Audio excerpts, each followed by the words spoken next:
O mundo muda todos os dias, mas se tem uma coisa que tem mudado com uma velocidade cada vez mais rápida é o mercado de trabalho. As possibilidades de carreira são cada vez mais diversas e hoje em dia é até raro que uma pessoa vá ter exatamente o mesmo trabalho durante toda uma vida. E é aí que entra o conceito da geração Slash, um grupo de pessoas que tem várias profissões, faz diversos corres, atuando em várias frentes e explorando as suas múltiplas habilidades.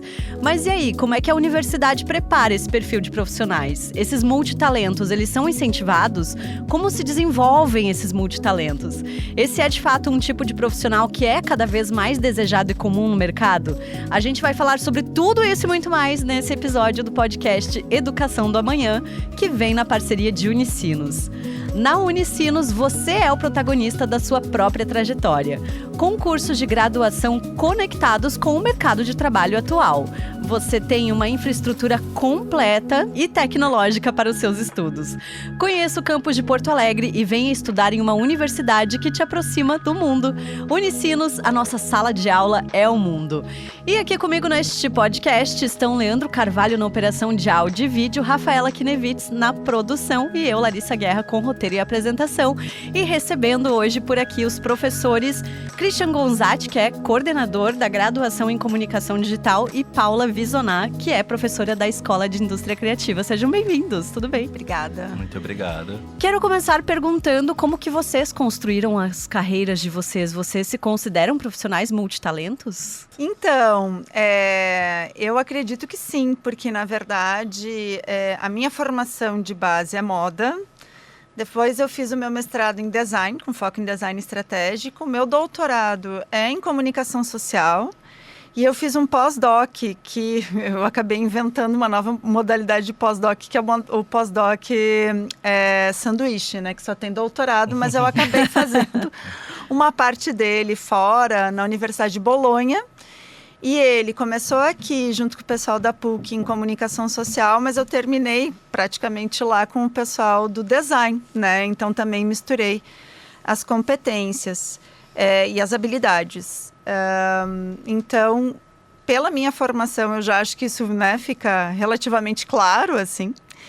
E pela atuação que eu tenho também, não só, enfim, na academia, né, mas no mercado, de fato. A minha história como professora, ela começou por causa do mestrado que eu fui fazer na Unicinos, justamente em design.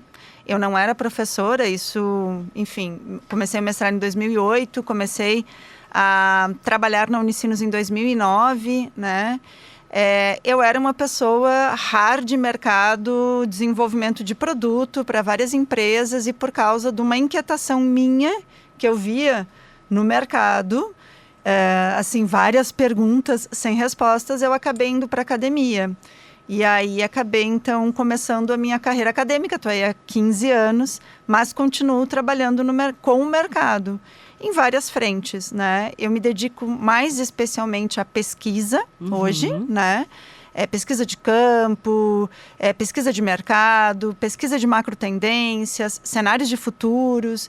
E quando a gente fala sobre isso, a gente está falando sobre múltiplas competências, porque o que é um pesquisador? Né? Assim, qual é que é a formação de um pesquisador? A gente tem que saber um pouco de antropologia, a gente tem que saber um pouco de sociologia, a gente tem que saber um pouco de marketing, a gente tem que saber um pouco de psicologia, a gente tem que, obviamente, saber também das práticas do design e juntar tudo isso para poder trabalhar os pontos que vão surgindo. Então, acho que sim. Perfeito. Eu acho que toda pessoa, né, que está na área docente acaba tendo um pouco, na área docente no contexto universitário, tendo um pouco dessa vivência slash, assim, porque a gente, ao mesmo tempo que atua no mercado, atua com a docência, atua com a pesquisa, né, então tem essas múltiplas frentes. Me identifiquei bastante com o teu relato, assim, e eu... quando li sobre esse conceito, né, e comecei a ler sobre Slash, me identifiquei muito, porque eu sou praticamente aquela piada do Todo Mundo Odeia o Chris, né, que meu marido fala, meu marido tem 2 empregos, que a mãe do Chris fala, ele pode falar que tem 3, né, na verdade, porque o que acontece? Por força, né, maior, durante o mestrado, eu precisei trabalhar também. Porque o que acontece? A gente tem 2 modalidades de bolsa no mestrado quando a gente está falando de uma instituição privada, né? A bolsa de taxa e a bolsa integral. Na bolsa de taxa, tu não paga a tua mensalidade, mas tu pode se dedicar… Tu tem ali como fazer um mestrado sem pagar mensalmente, né? Porque o governo paga para a instituição, através de uma bolsa da CAPES ou do CNPq. E tu pode se dedicar ao mercado para ter uma renda.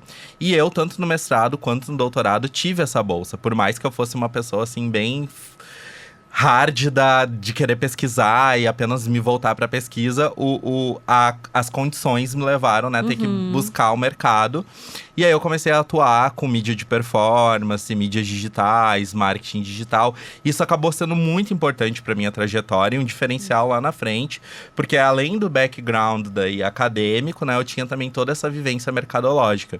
E a outra coisa que me atravessa é que durante o doutorado eu começo a produzir conteúdo para a internet, né? Porque como eu pesquiso questões de gênero e sexualidade, a gente vivia aquele momento assim de ebulição da desinformação em torno de gênero e sexualidade, né? Com toda a questão do kit gay, da mamadeira de eu vi a necessidade de informar as pessoas sobre isso e falar o que realmente é pesquisar gênero e sexualidade na área da comunicação.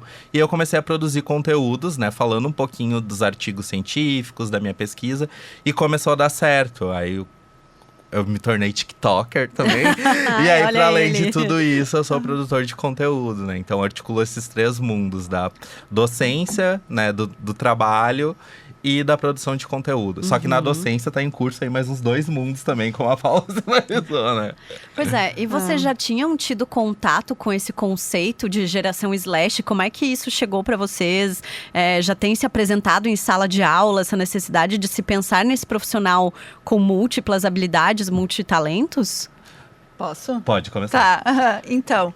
Eu vou trazer aqui um outro conceito, sobre o qual, assim, eu me debrucei bastante em função do meu doutorado, né? Que é o de pessoa plural. O que é a pessoa plural? A pessoa plural, segundo um sociólogo que chama Michel Maffezoli, é uma espécie de uma nova entidade social, né? A gente tem… ao longo da nossa história, várias entidades representaram o que somos nós, vamos dizer assim, né? Então, o sujeito, o indivíduo. E hoje, a gente não deveria mais se ver como indivíduo, porque o indivíduo só, né? Somente, significa alguém que é indivisível, né? Praticamente. E nas nossas vivências, sobretudo as vivências permeadas pelo sentido e a necessidade da comunidade, acho que isso fala muito sobre a nossa atualidade, né? Todos querem fazer parte de alguma comunidade e todos querem ser coletivizados, né? Pelos afetos e vivências dos outros. Acho que isso, né? Esse nosso estado atual de ser e estar, ele seria melhor representado por essa nova entidade chamada pessoa plural. Então, é a pessoa que se entende não mais só um indivíduo, mas alguém que está nesse todo comunitário, que é também a comunidade, de alguma maneira, e que por conta disso também acaba desenvolvendo várias identificações, e aí entra a perspectiva dos múltiplos papéis, do explorar múltiplos talentos e tudo mais, e que também acaba indo na contramão de toda uma crença que foi construída ao longo de alguns séculos e com as quais a gente lida diariamente. A questão da carreira, né, de você ter que passar a vida toda atuando no mesmo lugar, fazendo as mesmas coisas. Então, a pessoa plural não entende a carreira como algo balizador das suas vivências. A questão do explorar as suas capacidades ou buscar outras capacidades e habilidades que talvez você nem saiba. E aí a gente vai ter isso acontecendo não só na geração Z, mas também nas pessoas com mais de 60 anos acontecendo neste momento. Olha só que interessante. Eu acho que está todo mundo olhando muito para os jovens, porque os jovens são mais, né, enfim, desejosos e querem mais as coisas e têm mais efervescência, e são aquelas pessoas que acabam interagindo mais com os meios digitais, mas o pessoal não está olhando para as pessoas que têm mais de 55, 60 anos. E está vindo uma revolução aí a partir dessa faixa etária, bem importante. Porque justamente essas pessoas se aposentaram, estão jovens, né? A geração, assim, é uma geração que começou a cultivar o sentido de saúde e de se cuidar com mais tempo, né? E por conta disso, então, busca também explorar outras habilidades ou começar... O empreendedorismo cresceu muito nessa faixa etária. Então, tem uma série de elementos que começam a surgir e a mostrar para a gente que esse novo estado de ser e estar, ele é de fato uma realidade, né? Eu fiz alguns, assim... ao longo do meu doutorado, eu lidei muito com isso, porque eu estudei hubs, coletivos, ecossistemas criativos, e nesses espaços, a pessoa plural é uma realidade. Nesses ambientes, você ser múltiplo é uma realidade, né? Eu creio que isso agora chega no mainstream. Então, enfim, eu já estava esperando isso acontecer, na real. E acho que nós, enquanto docentes... a gente já em sala de aula já faz isso, né, Christian? A gente já vem trabalhando com isso. Com certeza, sim. E, inclusive, eu acho super interessante esse apontamento, né, das pessoas na faixa 55+, porque tem muita gente dessa faixa voltando, inclusive, para a graduação, exato. fazendo muitas vezes, né, algo que o conceito de Slash aborda muito, que é articular o desejo, né, daquilo que sempre quis fazer com o que faz por necessidade. E tem muita gente nessa faixa que está indo atrás do seu desejo, né, daquilo que sempre quis fazer. Então, a minha sogra, por exemplo, que tem mais de 60 anos, é uma pessoa que já demonstrou interesse em cursar psicologia, que é um curso que ela sempre quis fazer. Quando eu estava como professor de audiovisual no Instituto Federal, a gente tinha também pessoas acima dos 50 anos. Espero na Condig também ter, né? Daqui um tempo, algumas pessoas vindo buscar essas discussões, porque é algo que está muito presente na cultura, na ambiência contemporânea. E aí, um outro conceito que acho que dialoga muito, porque acho que as ciências sociais tem muito disso, né? Sim. Uma pessoa fala e daí tem um outro conceito que dialoga bastante com o de Slash, que é o de identidade cultural na pós-modernidade, né? Do Stuart Hall, que ele vai falar de como hoje a gente tem múltiplas identidades, né? Então, eu tenho o Christian, por exemplo, que é o fã de cultura pop, que tá lá nas comunidades debatendo essas questões. Tem a identidade do mercado de trabalho, que muitas vezes vai se articular com mais de uma profissão. E eu acho que uma coisa que a gente também tem que colocar em perspectiva, que agora foi além, assim, do que eu queria abordar, é olhar para a precarização também nesse contexto, né? Porque acaba atravessando... Sim, era justamente isso também que eu ia perguntar, assim. Até que ponto é uma perfumaria, uma glamorização de um fato de que as carreiras estão mais precarizadas, A gente precisa ter essa perspectiva crítica dessa precarização, dessa uberização do trabalho, que vai tornar, às vezes, os vínculos cada vez mais líquidos, né? As pessoas não vão ter uma estabilidade.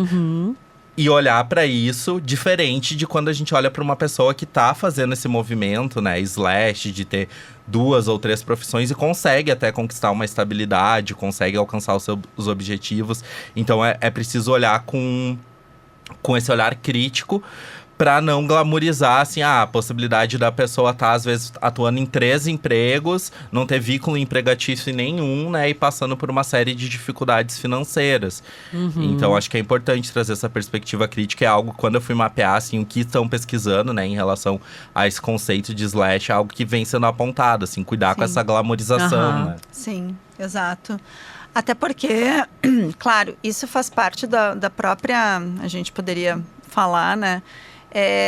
Da própria ressignificação, talvez seja uma palavra mais tranquila para a gente falar, né? Do sistema capital mesmo, né?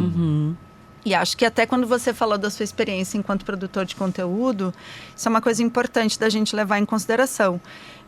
A gente tem vários capitais, né, que circulam na sociedade. O capital monetário é um deles, obviamente que a gente lida com esse capital o tempo todo, mas a gente tem o capital intelectual, a gente tem o capital social, a gente tem o capital ambiental. O Brasil tem muito capital ambiental, inclusive, né? E hoje a gente tem 2 capitais que são muito importantes justamente, que é o capital social, que é esse capital que pessoas que produzem conteúdos e se transformam em influenciadores têm, né, em excesso, vamos dizer assim, né? E por conta disso, então, acabam nutrindo relações para aqueles que acreditam que não têm, né, que vivem na escassez desse capital, a gente poderia dizer, né? E o capital intelectual, a gente vive totalmente na cultura do conhecimento. A gente está imerso na cultura do conhecimento hoje. Um vídeo do TikTok que ensina a gente a fazer um prato, a fazer, sei lá, qualquer ferramenta para a gente pregar alguma coisa na parede, está dentro dessa cultura do conhecimento, né? E aí o que acaba acontecendo é que com esses capitais todos circulando, se estabelece também uma crise, né? Afinal de contas, onde é que está a escassez, onde é que está a sobra, né? Que são os mecanismos, vamos dizer assim, de regulação dos capitais, né? E aí, com isso, vem toda essa questão da precarização, porque daí o que acaba acontecendo? Isso acaba impactando diretamente nas maneiras como vão se estabelecer as relações de trabalho, as relações profissionais. Então, hoje, por exemplo, o Christian faz conteúdo. Daqui a pouco ele vai ser monetizado por esse conteúdo que ele faz. Não sei se você Já é. Tá chique, ele já é monetizado. Então, ele já é monetizado pelo conteúdo que ele faz. Você tem alguma coisa assinada, registrada? É que é mais por publi e o que acontece, né? Daí cada publi é um contrato. Por exemplo, faz a publi no Mercado Livre, é um contrato. Não dá pra falar marca. Não pode. Mas faz uma publi, é um contrato. E aí o outro contrato é mensal, que do TikTok, conforme o teu número de visualizações, tu ganha um valor ali por dólar. Mas eu acho também que aí a gente tem uma vertente que é uma coisa, um profissional se transformar em um influenciador. Sim. Outra é o profissional que tem a necessidade de ter que criar conteúdo para divulgar o seu trabalho. Que é uma necessidade muito latente hoje, assim. E que todo mundo, no fim das contas, hoje em dia precisa entender um pouquinho de comunicação, de marketing, de etc. Total. Eu brinco, assim, com as minhas irmãs. Eu tenho uma irmã que é servidora pública, né? E aí eu sempre falo pra ela, nossa, tu tem um emprego que não precisa de rede social, assim. Então ela praticamente não usa, não divulga trabalho, não faz nada. Ela usa, de fato, pra postar a foto do filho, assim. Inclusive, né, tem muito dermatologista, dentista que se torna influenciador no seu nicho, né? Em decorrência dessa necessidade de produzir conteúdo para o digital, que está muito relacionado, né, a buscar leads e conversões e clientes. E isso tudo gera um impacto na ambiência contemporânea que a gente precisa olhar com criticidade, porque a gente vai ter também nesse caldo muita gente desinformando, muita gente falando besteira, né? E aí eu acho que entra um papel crucial no futuro da universidade, que é preparar criticamente, sabe, as pessoas para utilizar essas plataformas, essas mídias. Por exemplo, uma pesquisa que eu vi que mostra que 75% dos jovens hoje almejam ser influenciador digital. Sim, 75%. Mas, e aí, quando tu vai olhar, né, as perguntas, entre as intenções, tá ali o desejo de influenciar com as suas opiniões. Exato. Mas, assim, para influenciar com a sua opinião, tu precisa ter uma base epistemológica, né, crítica, que vá te ajudar a pensar criticamente, que vá influenciar as pessoas, né, a desenvolver um pensamento crítico.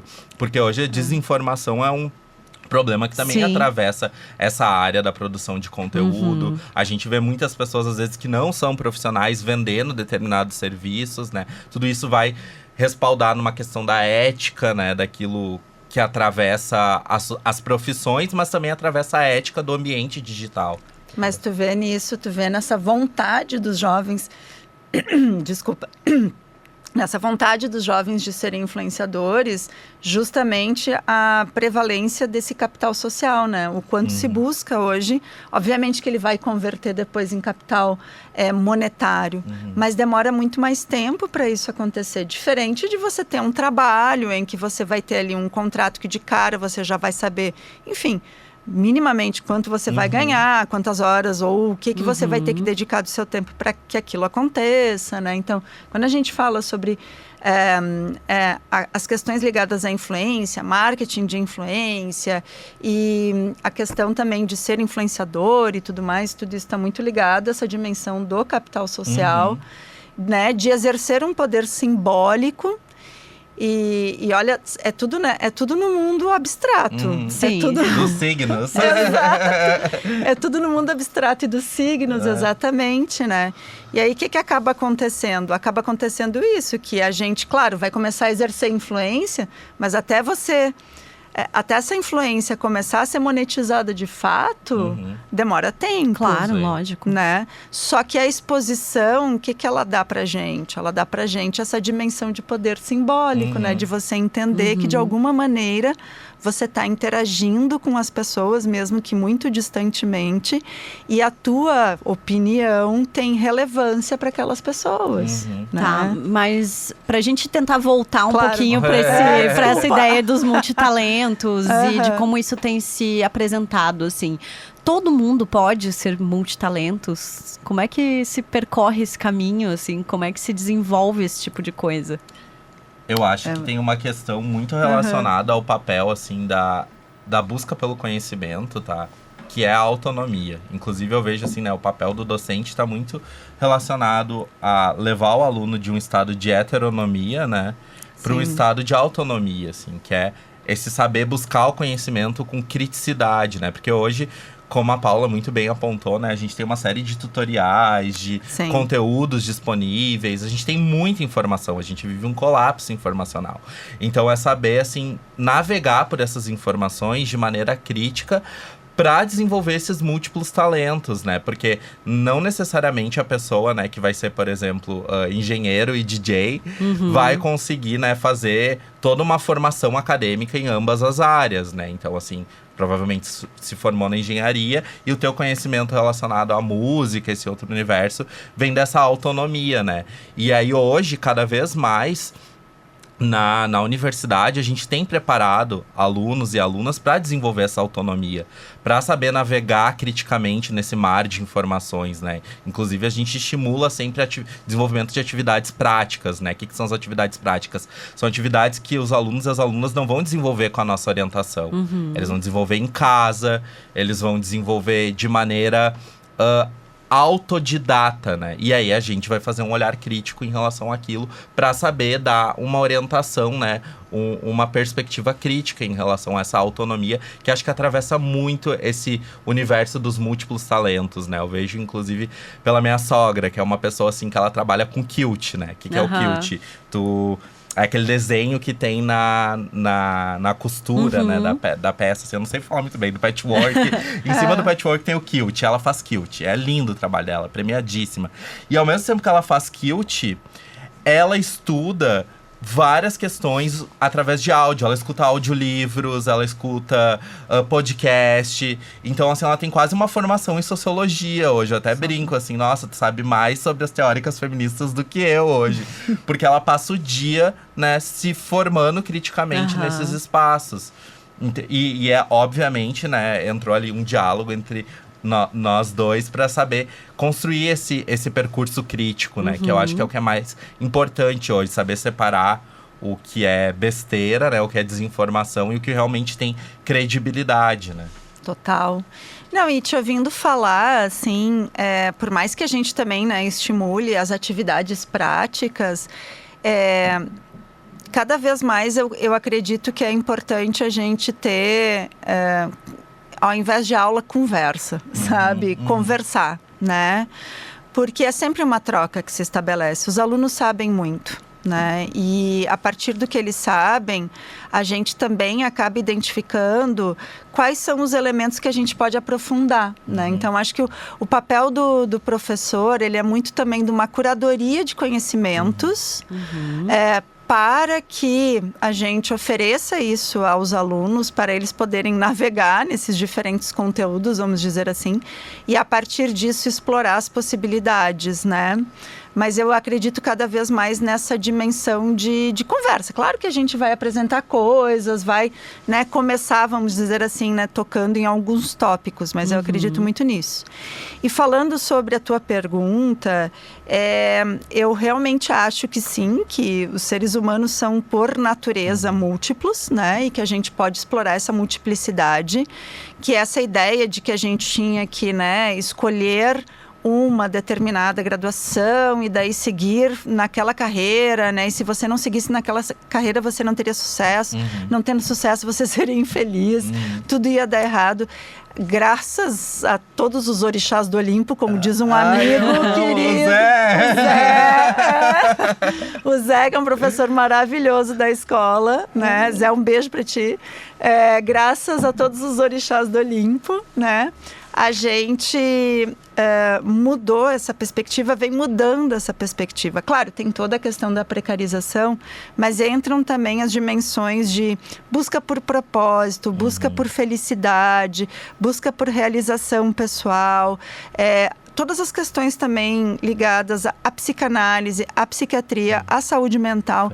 Todos esses aspectos, eles têm contado cada vez mais e por conta disso as pessoas se sentem mais livres para buscarem se satisfazer de diferentes formas vamos dizer assim, nesse universo do trabalho, né?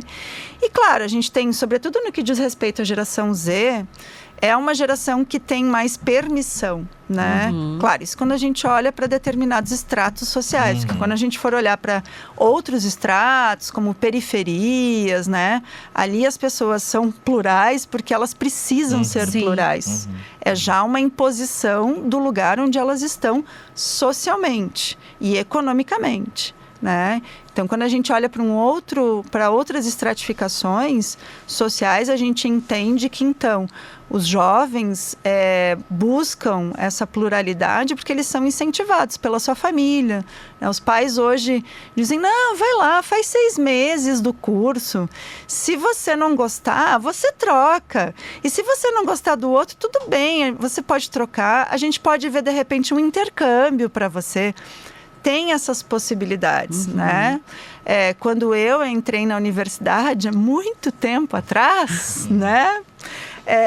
Não era exatamente assim. Eu venho de uma família onde assim, a autonomia foi muito estimulada desde sempre. Então, eu tinha liberdade para escolher o que eu queria, né? Tanto que eu fui estudar moda. E, gente, assim, eu tenho 49 anos, isso foi há quase 30 anos atrás, tá? Foi quando eu tinha 29 anos. 29 não, desculpa. 20 anos, né? Então, há 29 anos atrás.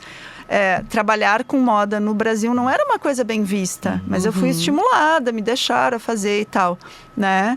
Então, eu pude escolher. Mas eu sabia que eu tinha que fazer aquilo ali até o final, sabe? Tinha isso em mim. Hoje, muito provavelmente, eu olharia para as coisas de uma maneira diferente. Sim. Ainda em 2010, eu acho que era visto com maus olhos. Assim, meu marido fez moda na Fevale. Olha só. E as pessoas apontavam, não, mas por que tu não faz um curso que dá dinheiro, né? Um curso que dá retorno financeiro. Tu imagina em 90 e... eu fiquei pensando agora. E como isso atravessa, né, também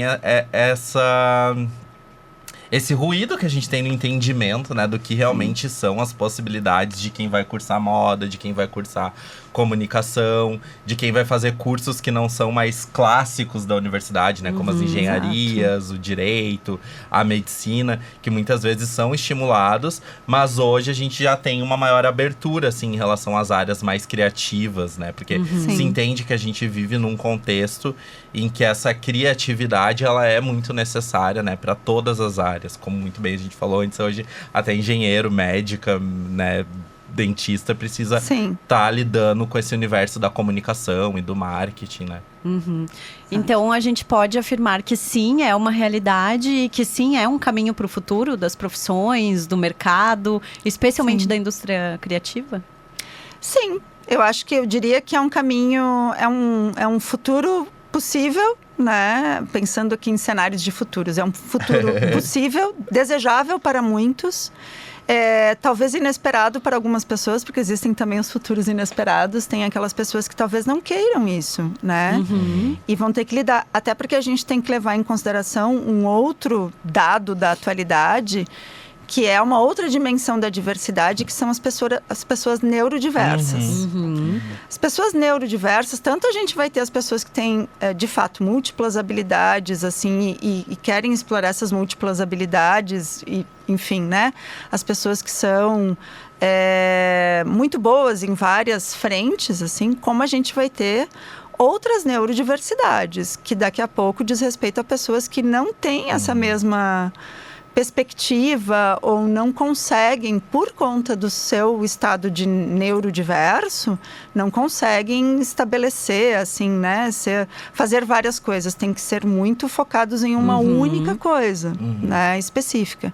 Aí a gente vai ter os casos de autismo nos diferentes espectros, né, no espectro, assim, a gente tem diferentes graus de autismo.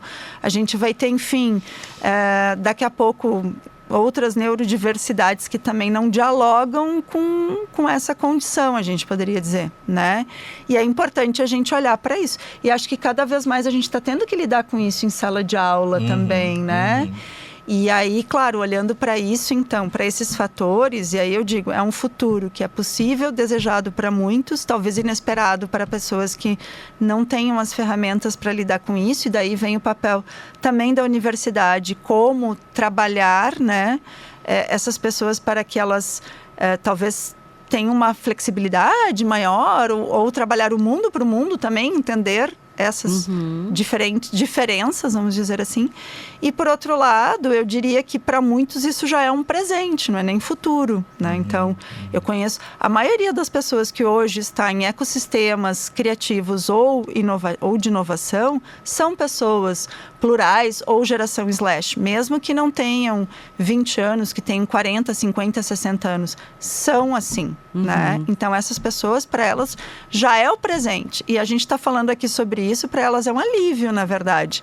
Porque durante muito tempo elas também não sabiam quem elas eram. Sim, né? Eu já fiz algumas falas assim, sobre pessoa plural, enquanto uma condição e uma macro tendência social e tal, em vários lugares que depois as pessoas vieram conversar comigo e disseram: ai, que bom te ouvir, agora eu sei quem eu sou, eu encontrei o meu lugar no mundo, sabe? Porque dá uma sensação, às vezes, assim, de nossa, eu vou fracassar em tudo porque eu tô fazendo muita coisa, sabe? Então tu pensa assim, nossa, eu tô trabalhando nessa área, e aí eu tenho esse outro trabalho nessa outra área, e aí eu também tô dando aula. Não, eu vou ser um fracasso em todas as áreas, porque eu deveria focar só em uma. Mas não, quando tu se encontra nessa perspectiva e vê que tem outras pessoas que também lidam, né, com o universo do trabalho, com o universo do aperfeiçoamento acadêmico dessa maneira, tu se sente acolhido e mais tranquilo, entende? Não é uma possibilidade, é uma tendência. Não vou fracassar em todas as áreas. Não, né? E eu acho que é uma potência, às vezes, também desse profissional, né? E aí, agora vem a parte que eu vou dar o meu depoimento. Eu não ia comentar a respeito, mas assim,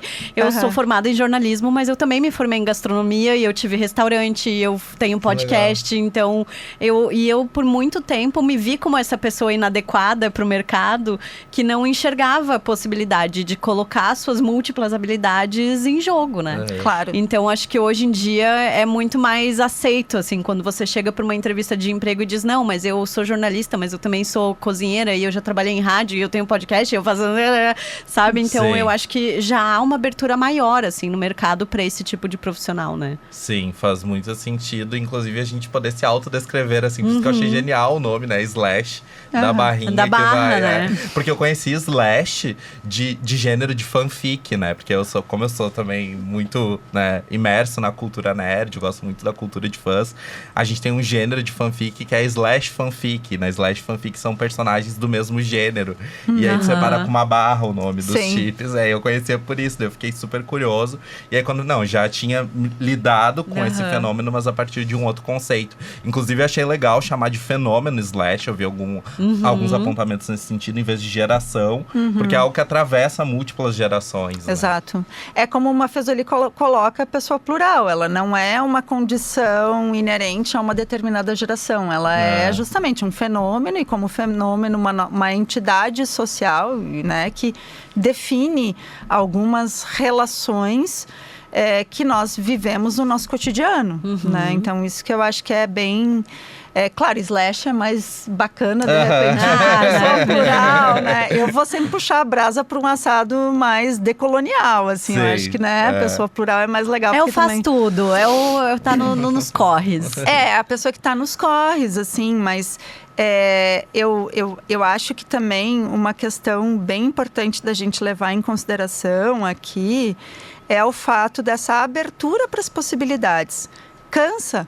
cansa, sabe? Porque assim, né? Enquanto pessoa plural, e o Christian também acredito que deve sentir isso, a gente performar, né? Porque são várias performances, né? A gente performar em várias frentes, na sala de aula, no meu caso com vários clientes, assim, né? Empresas de diferentes tamanhos também, porque eu tenho vários projetos, né? Então, assim, vários clientes, com parceiros desenvolvendo projetos em diferentes frentes e tal. É cansativo porque parece que o dia não dá conta de tudo que a gente tem que fazer e a gente está sempre em débito, né? Em débito comigo, em débito com a família, em débito com o marido, em débito, né? Sempre tem alguma coisa que está em débito, com a academia, com alguma coisa. Então, acho que esse é o lado que eu diria que é negativo, né? Sim. Como que a gente trabalha esse sentimento, que é um sentimento de estar sempre em débito, né? Mas, por outro lado, sendo essa uma condição do atual momento que a gente vive, negar isso é também a gente negar uma coisa que está acontecendo, sabe? Assim, tipo, está acontecendo. E se eu for negar isso, é tipo a pessoa que fica negando que estar em redes sociais é uma coisa que é importante hoje. Sim, né? Perfeito. Então, acho que é muito nesse sentido também, né? O teu apontamento vai muito de encontro a um sintoma que a gente tem também da contemporaneidade, que é a ansiedade, né? Exato. Problemas relacionados à saúde mental. E eu acho que está muito articulado também a esse universo que a gente vive do mercado de trabalho, que exige também cada vez mais da gente, né? Porque, óbvio, é lindo poder fazer o que eu gosto, tudo aquilo que eu quero, estar em múltiplas frentes, mas gera esse esgotamento, claro, sim, né? Sim. E aí eu acho que nesse sentido, cabe a gente saber se valer criticamente das tecnologias, né? Como, por exemplo, a inteligência artificial. Sim. Tá nem olhando para ela com uma perspectiva bem crítica e entendendo os limites, né? Do que a gente pode se valer eticamente dela, para saber, né? Fazer com que ela nos ajude, que ela seja nossa aliada em relação a dar conta desse cenário de tanto trabalho, tão intenso, né? E aí eu acho que cabe também a gente pensar que é um papel que a universidade tem muito hoje, que é preparar pontualmente em relação aos aspectos técnicos, né, que envolvem isso. Que é assim, tu saber o que é abrir uma microempresa, né? Tu saber que tu tem que pagar ali o teu boletinho todo mês. Saber como abrir uma média empresa. Toda essa questão relacionada a impostos. Se preparar com uma previdência privada, com uma previdência também do INSS. Essas questões pontuais que lá na frente vão importar muito, né, pra nossa estabilidade. Porque a gente pode não ter mais a carreira linear como os nossos avós, né? Como os nossos pais e mães também, mas a gente quer ter uma estabilidade no futuro, quer se aposentar, né? A gente quer se aposentar. Exato, todo mundo quer se aposentar no futuro. Gente, mas eu preciso encaminhar pro final desse episódio, porque a conversa a gente vai rendendo, a produção já vai me olhando assim, pelo amor de Deus, Larissa, tá estourando. O bom é que é editado. Não, mas aqui a gente vai no freestyle. Segue o baile. Eu quero que vocês deixem dicas, um tema de casa, de alguma leitura, algum filme, qualquer coisa, às vezes alguma coisa pra abrir a cabeça mesmo de quem tá assistindo a gente. Tem uma série que eu gosto muito e ela fala, assim, de uma perspectiva mais distópica. Mas eu acho que a distopia ela é importante porque ela mobiliza um pensamento de utopia, né? Porque a gente quer dar uma resposta em relação à distopia para não chegar naquele futuro distópico. Que é a série Years and Years. Ai, eu adoro. Amo. E aí Babado. ela fala um pouco, assim, Amo. do futuro do trabalho, sabe? Pensando na precarização. E acho que vale olhar para ela criticamente para pensar saídas em relação àquilo que ela aborda, né? Então eu indico essa série. É Years ótima. and Years, que eu acho que dialoga com o tema aqui que a gente É trouxe. verdade. Não, e o problema é que tu começa a ver, tem várias coisas ali que batem, assim, tu fica meio assustado, né? Essa série, inclusive, quando eu tô trabalhando com os meus alunos, assim, e quero dar um exemplo, por exemplo, de como é que a gente imaginar futuros, né? De uma maneira, assim, tipo, incorporada no nosso cotidiano, sabe? Sem ser aquele exercício, assim, idealizado, de uma utopia. Eu sempre digo pro pessoal, gente, vamos assistir Years and Years, porque ela é uma série que faz exatamente isso. Os futuros estão ali incorporados nas vivências daquela família. Sejam os futuros mais pautados na tecnologia, sejam os futuros mais pautados nas questões sociais, econômicas, eles estão todos ali. E de maneiras muito cruéis, inclusive, né? Muitas vezes, assim, apesar dela ter um final mais bacana, porque ela também, se eu não me engano, é dos mesmos produtores de Black Mirror, né? Então, apesar dela não ser assim tão distópica quanto Black Mirror, ela apresenta pra gente as coisas de uma forma bastante crua, de fato, né? Inclusive essas questões de imigração, que estão sendo cada vez mais complexas da gente lidar, né? Super assino embaixo da tua indicação, demais, acho incrível essa série. Vou dar, então, uma outra dica de um filme, né? Que eu acho que é um filme que mostra muito essa dimensão também da pluralidade, ou talvez até das possibilidades que a gente poderia ter, que é o Tudo em Todo Lugar ao Mesmo Tempo. Né? É meu filme preferido! A gente vai ter que conversar mais depois.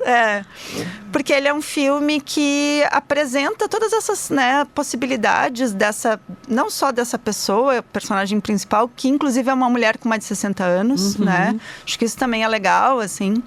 É uma pessoa também, enfim, de ascendência asiática, então tem todas essas questões, assim, também que são colocadas ali dentro daquela cultura americana, né, que é uma cultura que bane muito velhos, né, faz uma divisão muito grande entre jovens e velhos, tipos de comportamentos muito diferentes, e ela é, então, uma série que traz todas as possibilidades que essa pessoa poderia ter sido, mas sobretudo que essa pessoa poderia ter sido junto com a sua família, que eu acho que é uma coisa muito legal. Então, no final das contas, é um filme sobre o desejo de ser plural, mas, ao mesmo tempo, também de estar conectado com pensando na estabilidade, né? Essa instituição social que nos dá a estabilidade, que é a família, independente da maneira que ela seja. Tanto que, num determinado momento do filme, as duas são, né? A mãe e filha são duas pedras, né?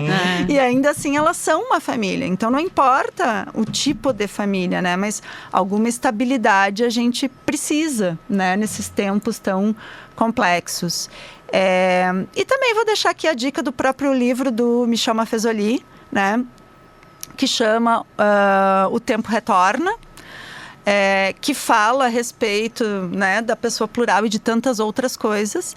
E ele fala de O Tempo Retorna porque na leitura dele, e eu super concordo com isso, a gente precisa encarar o tempo como algo não só circular, mas espiral. Né? Então, e é por isso também que a gente vem e vai, assim, de certos conceitos, a gente revisita, né? Olha, a moda tem muito isso, né? Volta à moda, que era a moda 20 anos atrás. É porque o tempo, ele vai funcionando dessa maneira. Ele não é circular pura e simplesmente, ele é espiral. Então, a gente vai lidando com ele, né? Com as mesmas coisas a partir de outros pontos de vista. Não é por nada que POV é uma das coisas que mais se usa hoje. São os diferentes pontos de vista, né? E aí ele vai falar a respeito disso, desconstruindo essa ideia, né, do tempo linear, como uma seta, né, que leva a gente sempre para cima, para o progresso, né?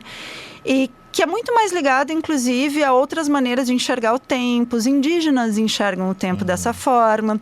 Os nórdicos, né, as sagas nórdicas são assim. Os personagens, eles não vivem uma coisa assim, né, início, meio e fim. Não, a vivência deles é cíclica, muito diferente da maneira como a gente se habituou, a partir do paradigma da modernidade, a achar que o tempo e as coisas deveriam ser. Então, eu vou estudar, eu vou fazer uma faculdade, eu vou, né? Tudo. Não é assim, né? As coisas, elas são diferentes, a gente vem e vai, volta 2 passos, vai 5 para frente, volta, dá 3 para o lado, vai 4, 5 para o outro lado, e na vida a gente vai fazendo assim.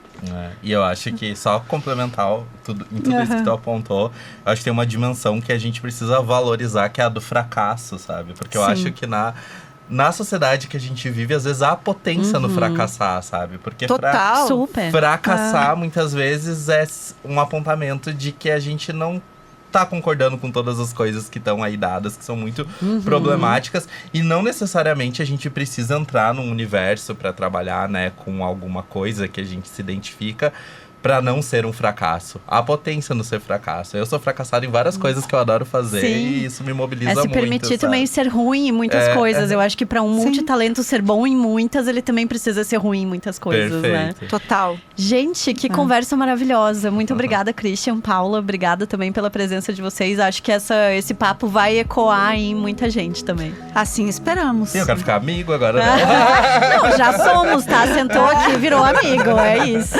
Coisa Gente, boa. até o próximo Educação do Amanhã. A gente volta daqui 2 semanas. Tchau.